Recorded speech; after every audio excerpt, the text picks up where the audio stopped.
This cocktail is called a BMW number 2. We're going to start off with putting our ice in our glass. Maybe. There we go. Then we're going to go ahead and add an ounce of Irish cream. Now this is Bailey's Irish cream, but you can use any Irish cream. There are a lot of different types of Irish cream out there.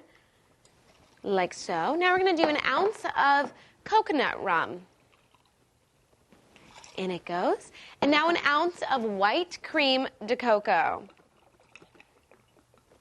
Like that.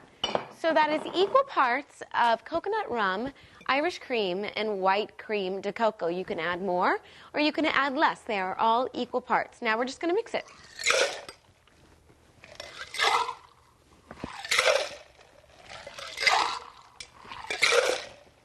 La-da-da! Get your cocktail glass out, and this is what your BMW number 2 is going to look like. You can garnish this with a little stirry straw, and you are good to go. Cheers.